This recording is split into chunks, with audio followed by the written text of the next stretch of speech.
오늘 잘 오셨습니다. 오늘 명절을 맞이하여서 고향을 방문한 우리 자녀들과 함께 지금 예배드리는 우리 가족들 계시고, 또 이미 목사님 죄송합니다 먼저 가겠습니다 하면서 벌써 어제부터 가신 분도 계시고, 또 일부에 일찍 오셔서 예배드리고 출발하신 분들도 계십니다.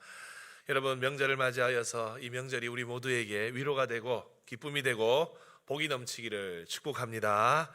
오늘 우리가 읽은 이 말씀, 너무도 우리가 잘 알고 있는 돌아온 탕자의 비유입니다. 저는 오늘 이 말씀 가지고 명절 설교를 하려고 합니다. 그림을 하나 보겠습니다. 여러분들이 잘 아시는 그림일 거예요. 이 그림은 렘브란트가 그린 탕자의 귀환이라는 그림입니다. 안 나옵니까? 작년 봄에 우리 다락방에서 이 누가복음 말씀을 묵상할 때 우리 순장님들을 통해서 이 그림들을 다 한 번씩 보셨을 거예요. 많은 설교가들이 이 렘브란트의 그림에 영감을 받아서 글도 쓰고 설교도 했습니다. 어느 설교가 한 분이 제가 이 설교를 준비하면서 한 설교가 목사님의 설교를 한 편을 들었는데, 그 목사님이 이렇게 이야기를 하시더라고요. 이번에 평생에 내가 4번째 이 본문을 가지고 설교를 하는데 볼 때마다 새롭고 심오합니다 라고 하면서 설교를 시작하셨어요. 이 말이 무슨 말이냐, 이 본문 너무도 익숙하고 잘 알고 있는 말씀이지만 보면 볼수록 심오하고, 그래서 많이 연구를 해서 강단에 서도 마라톤에 비유하면 항상 출발선에 선 기분이다 라고 하시는 이야기를 들었습니다. 그만큼 많은 것들을 생각하고 묵상할 수 있는 말씀이 오늘 탕자의 이야기예요. 이 비유는 죄인들과 식사를 나누시던 예수님을 보고 바리새인과 서기관들이 수군거리자 예수님이 그 사람들에게 가르치신 비유의 말씀입니다.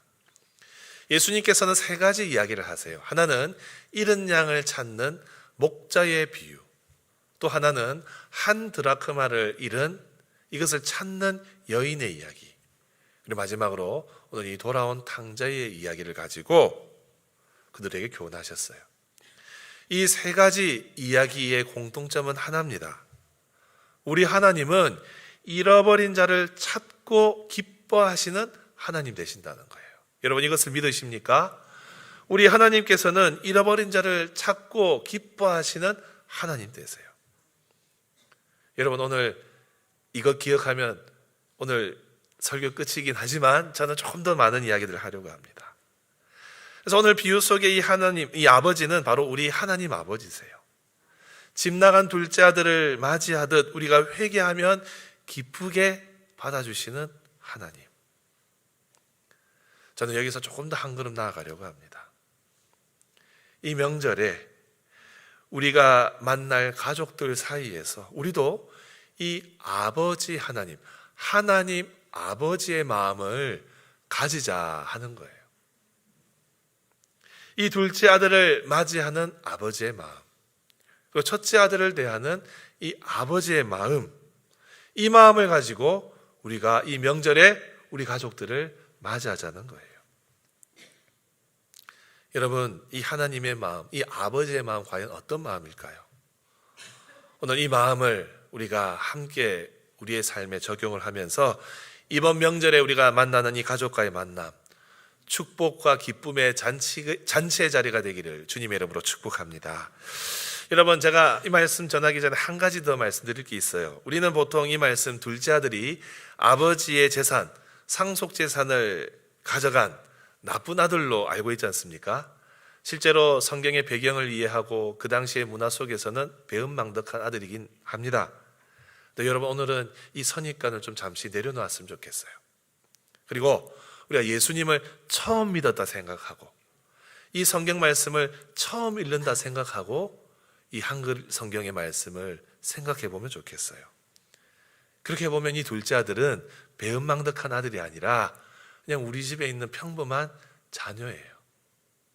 아버지, 돈 좀 주세요. 저 사업해보고 싶어요. 이런 아들이에요. 이렇게 생각하면서 이 말씀을 한번 보겠습니다. 한 마을에 어떤 사람에게 2 아들이 있었습니다. 그런데 어느 날 이 둘째 아들이 아버지를 찾아와서 요구를 합니다. 아버지 재산 중에 저에게 주시려고 생각했던 돈이나 아니면 생계수단이나 그런 재산이 있으면 좀 주십시오 라고 요청을 합니다. 여러분, 우리 자녀들이 꿈을 가지고 또 우리 자녀들이 어떤 계획을 세우고 내가 이런 인생을 이렇게 살아야 되겠다 하면서 가족을 떠나려는 우리 자녀들이 있지 않습니까? 아빠, 저 서울에서 공부하고 싶어요. 서울 가고 싶어 하는 자녀들이 있죠. 아빠, 저는 서울에서 취직하고 싶어요.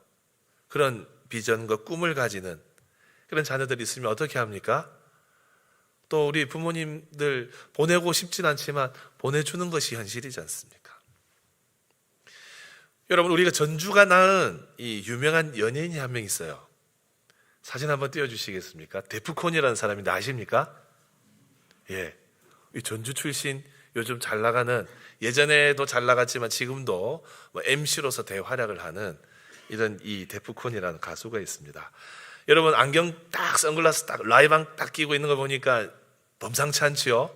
힙합 가수가 되고 싶어서 전주를 떠나려고 했어요. 그래서 어머니한테 찾아갑니다. 어머니, 제가 괜히 지방에 있으면 집안에 도움도 안 되고, 그러니까 한 300만 원만 주시면 제가 깨끗이 사라지겠습니다.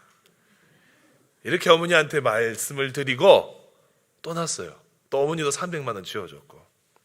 무슨 말이죠? 제가 이 음악을 해서 성공해서 돌아오겠습니다 라는 거예요. 여러분, 이 오늘 본문의 둘째 아들이 이런 아들입니다. 아버지, 저 아버지의 재산 좀 주시면 뭘 좀 그거 가지고 해보겠습니다 하면서 아버지가 둘째인 저를 위해서 생각해 놓은 돈이 있으시면 그것을 달라는 요청. 근데 오늘 말씀에 이 아버지가요, 그 간청을 그대로 들어줍니다. 그리고 재산을 주어요. 그리고 며칠이 지나서 이 둘째 아들이 집을 떠납니다. 아버지가 준 몫을 다 모아서 자기 나라를 떠나서 오늘 먼 나라라고 하잖아요. 이민을 가버렸어요. 네, 여러분, 거기서 이 휘황찬란한 신문물들, 이 휘황찬란한 세상을 보게 되었습니다. 여러분, 선진국에 가면 그런 느낌 들잖아요. 저는 아직 미국에 가본 적이 없습니다. 다음에 미국 한번 보내주십시오. 여러분, 미국 뉴욕의 맨하탄 이런 데 한번 가보세요. 그 마천루를 보면 야, 세상에 이런 곳이 있구나, 그런 생각하거든요. 우리 청년들이 요즘 일본 가는 거 좋아하는데 일본 동경 1000만 명이 사는 그 도시에, 그 웅장한 그 도시에 압도되는 것을 보면 도시가 이렇구나 하는 생각합니다. 최근에 우리 교회 잔치가 있어서 서울에 다녀왔거든요. 국회의사당을 갔습니다. 처음 가봤습니다. 운전하지 않고 버스 타고 가다 보니까 한강뷰도 볼 수 있고, 서울이 이런 도시구나. 야, 서울 참 많이 발전되어 있구나. 여지없이 느껴졌어요. 오늘 둘째 아들이 그 먼 나라에서 이걸 만끽하는 겁니다. 그래서 가져간 재산을 쓰기 시작합니다. 여기서 한번 잘 살아봐야 되겠다. 요즘 쓰는 말로 플렉스, 막 이런 것도 사고 저런 것도 사고 이제 흥청망청 쓰기 시작합니다. 그런데 그 나라에 위기가 찾아와요. 가뭄이 들고 큰 흉년이 들었습니다. 요즘 말로 경기가 침체되고 주가가 폭락하고 불황이 이어집니다. 호황을 누리는 것 같았는데 다 버블 경제, 거품 경제였던 거예요. 그러니 이 둘째 아들의 생활도 확 꺾여버립니다.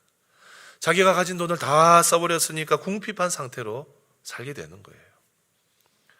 그래서 어떻게 이 돼지 먹는 쥐염 열매라도 구하려고 끼니를 때우려고 허드렛 일을 하게 됩니다. 이 아들이 자신의 처지를 보고 한탄을 합니다. 얼마나 비참한지. 내가 집을 괜히 떠났구나. 겁만 부리다가 망했구나. 내가 크게 착각했구나. 내가 아버지 집에 있었으면 여기서 이렇게 서러운 일을 당하지 않을 건데 너무 후회가 되어서 결국 다시 집으로 돌아가기로 마음을 먹죠. 그래서 아버지한테 아버지, 저 그냥 품꾼으로 삼아주세요. 이 말 하면서 다시 아버지에게 돌아가야 되겠다 마음을 먹고 고향으로 가게 됩니다. 여러분, 이 둘째 아들의 이야기를 가만히 보면 우리 인생이 이 둘째 아들과 같다는 생각을 하게 되어요. 여러분, 우리 인생이 이렇지 않습니까? 우리가 뭔가 잘 살아보려고 계획도 세우고 또 부모님으로부터 독립해서 성공해 보겠다 이런 생각도 해본 적이 있고, 또 큰 욕심 내지 않고 그냥 소소하게 가정을 꾸리고 사는 것도 나는 내 소망입니다 이렇게 하면서 살기도 하고, 또는 너무도 어린 시절에 너무 가난해서 정말로 성공해서 가난 면해보고자 그래서 고향을 떠나고 가족을 떠나는 분들도 있습니다. 네, 여러분, 세상이 그렇게 쉬운 세상이 아니죠. 눈 감으면 코 베어가는 곳이 세상입니다. 근면성실하게 사는 것보다 다른 데 가서 자기가 가지고 있는 부를 자랑하고 펑펑 쓰면서 살아가도록 유혹하는 곳이 세상이에요. 둘째 아들이 이 세상의 시류에 빠져서 얼마나 방탕하게 살고 있습니까? 정말로 허랑방탕하게 낭비합니다. 이런 유혹이 가득한 곳이 세상이에요. 여러분, 세상을 살면서 우리가 얼마나 유혹과 비교 속에서 살아갑니까? 나도 돈을 잘 벌어서 저렇게 한번 살아봐야 되겠다. 그런 비교 의식 속에서 우리는 살아갑니다. 다른 사람, 다른 친구 비교해서 내가 뭔가 부족해 보이면 열등감도 많이 느낍니다. 세상 흥청망청 사는 것 부러워하도록 세상은 계속 우리를 유혹하고 있어요. 여러분, 이제 고향으로 돌아오셔서 오늘 가족과 함께 예배드리는 우리 자녀분들, 또 우리 가족분들도 이런 마음 느껴보셨잖아요. 치열한 경쟁 속에 살아갑니다. 세상 물정 아는 거 쉽지 않습니다. 사람들 쉽게 믿기가 어렵습니다. 늘 경계해야 돼요. 여기에 범죄는 얼마나 많이 일어납니까? 눈에 보이지 않는 위협과 불안 속에서 우리는 살죠. 그래서 우리는 돌아갈 곳이 필요합니다. 이 땅을 살면서 하나님이 허락하신 공동체가 있어야 됩니다. 우리 인생의 근본은 주님 품 안 저 천국에 가는 것이 궁극적인 목적인데, 또한 하나님께서는 이 땅을 살아갈 때에 그곳에서 그 공동체 안에서 살아갈 수 있도록 은혜의 자리를 주셨어요. 예수를 믿든 예수를 믿지 않든 모든 사람은 하나님이 만드신 최초의 공동체를 만나게 되어 있습니다. 그 공동체가 무엇입니까? 바로 가정이에요. 우리에게는 가정과 가족이 필요합니다. 오늘 둘째 아들은 그래서 그 가정으로, 부모님 품으로 돌아갑니다. 그런데 여러분, 오늘 말씀 가만히 보면 부모님 품에 있어야 되는 또 다른 아들이 한 명이 더 보여요. 누굴까요? 바로 큰아들입니다. 우리는 둘째 아들이 아버지의 재산을 가져간 나쁜 아들, 보통 이렇게 이해해 왔지만, 여러분, 오늘 말씀을 가만히 보면 둘째만 아버지의 재산을 가져간 게 아니에요. 우리 12절 통해 확인해 보겠습니다. 같이 읽습니다. 시작. 그 둘째가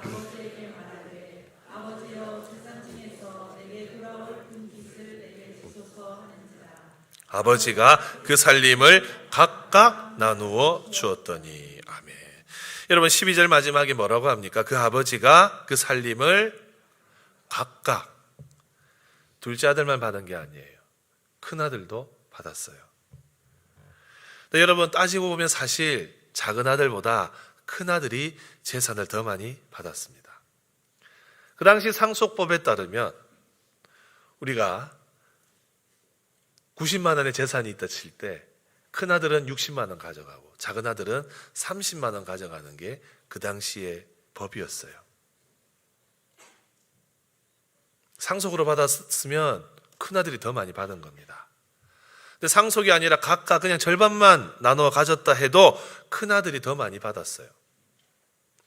동생이 탕진해서 집에 돌아왔을 때 아버지가 동생을 위해서 잔치를 배설하는데 그것을 큰아들이 보고 분노를 하지요. 아니, 어떻게 저렇게 방탕한 동생 저렇게 대접하십니까? 아버지, 저 여러 해 동안 아버지 섬기면서 순종하면서 살아왔는데 저에게는 친구들과 나누라고 염소 한 마리 잡아주지도 않으셨는데 저 동생 왔다고 살찐 송아지 잡아주시는데 섭섭합니다. 그때 아버지가 따뜻하게 이렇게 이야기해요. 31절 보면 아버지가 이르되 얘 너는 항상 나와 함께 있으니 내 것이다. 누구 것이라고요? 네 것이다. 사실 이 아들은 아버지 곁에 있으면서 아버지 재산을 관리하면서 얻는 아버지의 수입도 본인이 다 가져가는 구조 속에 있었어요. 큰아들이 더 부자예요. 네, 여러분 가만히 보면 사실 이 큰아들의 인생도 힘들고 지친 인생입니다. 아버지 집에서 호가호위하면서 사는 것처럼 보입니다. 아니 동생보다 더 많은 재산을 가지고 아버지 집에서 성실하게 재산을 잘 유지하고 있는 것처럼 보입니다. 그런데 큰아들의 삶이 힘들고 지친 인생이에요. 29절 볼까요?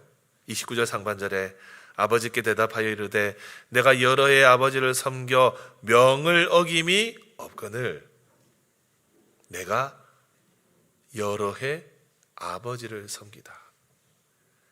여러분 여기서 섬기다라는 말은 종이 되다라는 뜻입니다. 종이 되어 섬겼다는 뜻이에요. 종노릇하다. 여러분 이 아들은 큰아들은 자신이 큰아들임에도 큰아들로 스스로 생각하지 않고 스스로 종으로 여기며 살았습니다. 그래서 아버지와 이 심리적인 거리감이 있는 거예요. 둘째 아들은 먼 곳에 있어서 물리적인 거리감이 있었다면 이 큰아들은 가까이 아버지를 모시고 있어도 마음의 거리감이 있는 상태였어요. 어떻게 보면 큰아들은 아버지를 사랑해서 남아있는 것이 아니라 남아있는 자녀로서의 의무감 때문에 버티고 있었던 건지도 몰라요. 이 큰아들은 아들 신분이었지만 마음은 종이었습니다. 이것이 이 큰아들이 가지고 있는 마음의 짐이었어요. 여러분 우리 인생이 이 두 아들과 닮아 있지 않습니까? 세상을 믿고 나아갔다가 상처 입고 돌아오는 둘째 아들, 혹은 교회와 집을 지키고는 있지만 마음속에 불평과 비교의식과 또 마음의 짐을 가득 안고 살아가는 이 큰아들의 모습. 그래서 여러분 우리는 돌아갈 본향인 하나님 품도 필요하고 이 땅에서 안식할 수 있는 가정도 필요합니다. 그럼 여러분 이 두 아들을 아버지가 어떻게 대하고 계실까요? 차별하고 있습니까? 편애하고 있습니까? 오늘 이 아버지가 자녀를 품는 이 마음을 한번 보십시다. 이 두 아들을 향한 아버지의 이 사랑의 표현, 가정 고생하고 있는 둘째 아들을 아버지는 기다리고 또 기다리고 있습니다. 이 둘째 아들 돌아오기를 오매불만 기다리고 있어요. 언제 오려나? 내일쯤 오려나? 둘째는 잘 있을까? 소문 들으니까 저 먼 나라, 우리 둘째가 간 그 나라 큰 흉년이 들었다는데 어려움 겪고 있지는 않을까? 날마다 이거 고민하면서 아들을 기다립니다. 근데 그 아들이 나타났어요. 둘째가 돌아오는 것이 보입니다. 우리 20절 봅니다. 이에 일어나서 아버지께로 돌아가니라. 아직도 거리가 먼데 아버지가 그를 보고 측은히 여겨 달려가 목을 안고 입을 맞추니. 사실 여러분 맨 뒤에 계시면 제가 요즘 눈이 나빠져서 누구신가 잘 식별이 안 될 때가 있거든요. 이 아버지는 희미한 그 아들의 형들을 보고 제가 내 아들이구나 하면서 달려나가는 거예요. 아들을 만납니다. 근데 아들이 이야기를 합니다. 아버지, 제가 하나님과 아버지 앞에 죄를 지었으니까 이제는 아버지의 아들이라 부르지 마세요라고 하는데 아버지는 귓등으로 듣고 있어요. 하나도 듣지 않아요. 종들을 시켜서 제일 좋은 옷을 가지고 오너라, 가락지를 가지고 오너라, 이 신발을 가지고 오너라 명령합니다. 살찐 송아지를 잡아라. 내가 오늘 아들하고 잔치를 벌이겠다. 이 기쁨을 나누겠다. 그리고 아버지의 마음이 담긴 한마디를 합니다. 24절 다 같이 읽어봅니다. 시작. 내 아들은 죽었다가 다시 살아나시며 내가 잃었다가 다시 얻었노라 하니 그들이 즐거워하더라. 아멘. 여러분 오늘 우리 자녀들하고 같이 예배 드리시는 분들 많이 계시잖아요. 자녀들 고향 돌아온다고 식당 예약하신 분들도 계실 거고, 이미 전날에 음식 많이 준비한 분들도 계실 겁니다. 군 생활하고 있는 우리 아들 휴가 나오면 어떻게 합니까? 우리 아들 왔구나. 어머니 막 엄청 기대하잖아요. 이게 부모 마음이에요. 오늘 우리 이부 때 간증을 할 우리 자매, 멀리 다른 나라에서 열심히 선교 사역하고 1년 만에 돌아왔는데 부모님들 얼마나 기다렸겠습니까? 서로를 잡는 게 자연스러운 거예요. 이 마음으로 아버지, 둘째 아들을 기다렸습니다. 언제 올지 몰랐지만 오매불만 기다렸습니다. 그리고 그 아들이 회개하며 돌아왔을 때 아무 대꾸하지 않고 새 옷을 입혀주고 가락지를 다시 끼워서 아들로서 지위를 확인시켜주고 좋은 신을 신겨서 환대합니다. 아들이 잘못했다고 하면서 오는데 아버지는 아예 기억조차 하지 않는 것처럼 보여요. 아들이 저지른 일을 다 잊어버립니다. 그리고 환대합니다. 여러분, 이것이 우리 하나님 아버지의 마음입니다. 하나님은 우리가 돌아오기를 바라십니다. 우리가 회개하고 돌아오기를 원하십니다. 그리고 회개하고 돌아올 때 그 죄를 기억조차 하지 않겠다 약속해 주셔요. 우리 이사야 선지자의 말씀 한 구절만 봅시다. 43절 25절에 우리 하나님께서는 회개하고 돌아오는 이스라엘 백성들을 향해서 이렇게 선포하십니다. 같이 읽어볼까요? 시작. 나 곧 나는 나를 위하여 내 허물을 도말하는 자니 내 죄를 기억하지 아니하리라. 아멘. 여러분, 오늘 이 둘째 아들을 기다리는 이 아버지의 마음이 이거예요. 둘째 아들이 무슨 짓을 저질렀든 나는 기억하지 않겠다. 나는 용서하겠다. 나는 너를 받아들이겠다. 나는 너를 환대하겠다. 나는 너를 용서하겠다. 이것이 아버지의 마음이에요. 사랑하는 성도 여러분, 이 마음이 우리에게 필요합니다. 여러분, 오늘 그리고 이번 명절에 가족들을 만나실 때, 또 친지들을 만나실 때 과거는 잊으시고 지금 이 순간 그 형편을 돌아봐 주세요. 얼마나 힘들었니? 얼마나 사는 게 어려웠니? 잘 왔다. 고맙다. 여러분, 그 한마디에 그동안 굳어져 있고 깨어져 있던 관계들이 회복되게 되어 있습니다. 때로는 상하게 한 상처 용서하고 용납하고 또 기억도 하지 말고 잊어버리고 환대할 때 우리의 가정과 가문에 평화가 맺히는 겁니다. 그럼 여러분, 큰아들은 어떨까요? 아버지는 큰아들도 동일하게 사랑하고 차별하지 않고 있습니다. 둘째 아들을 위해서 잔치를 배설했을 때 큰아들이 크게 분노를 했습니다. 네, 여러분, 이 큰아들, 분노하는 큰아들에게 아버지가 어떻게 하지요? 너 왜 그렇게 반항하냐? 이렇게 꾸짖습니까? 너 큰아들인데 그렇게 속이 좁아서 어떡하냐? 이렇게 호통칩니까? 아니에요. 28절 보십시오. 그가 노하여 들어가고자 하지 아니하거늘 아버지가 나와서 권하되. 어떻게 하죠? 아버지는 둘째 아들 버선발로 나가서 환대하듯 큰아들에 대해서도 나가서 맞이해주고 있어요. 큰아들은 아버지를 오해하고 있었습니다. 그런데 그래서 그 오해 때문에 자신은 아들이 아니라 종이라 생각했습니다.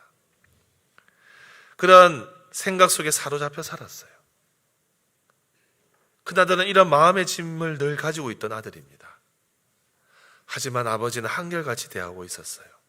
차별하지 않았습니다. 아버지는 자신의 몫이 주어질 때 그것을 다 큰아들에게 주었습니다.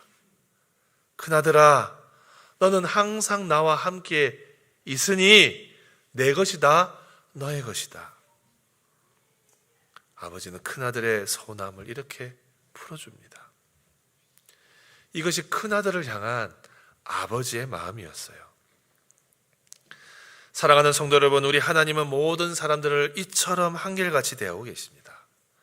세상은 차별하고 구별하지만 하나님께서는 그 자녀들뿐만 아니라 이 땅을 살아가는 모든 영혼들에게 동등하게 대해 주십니다. 이 두 아들을 향한 아버지의 마음, 이 마음을 우리가 담아야 되지 않겠습니까? 사랑하는 성도 여러분, 이 명절에 우리 친지들 만나면 혹시 깨어진 관계가 있다면 너 그때 왜 그랬니? 캐물어 묻지 마십시오. 하나님께서 우리의 죄를 기억하지 않으시듯 이 말씀에 아버지가 둘째 아들의 그 과거를 기억하지 않듯 우리도 우리의 가족의 허물을 덮어주고 그냥 와줘서 고마워 안아주면, 과거를 못지않고 환대하면 우리 가운데 주님이 주시는 은혜가 넘칠 줄로 믿습니다. 비교하지도 마십시오. 누구는 취업했는데 너는 뭐하니? 이런 말 금기잖아요. 또 자녀 입장에서 아버지 왜 형님은 사랑하고 저는 차별하십니까? 그럼 비교의식도 내려놓으십시오. 우리는 그냥 같이 있는 것 자체가 은혜를 누리는 것이에요. 사랑하는 성도 여러분, 이 명절을 맞이해서 우리가 이 아버지의 마음을 품기를 바랍니다.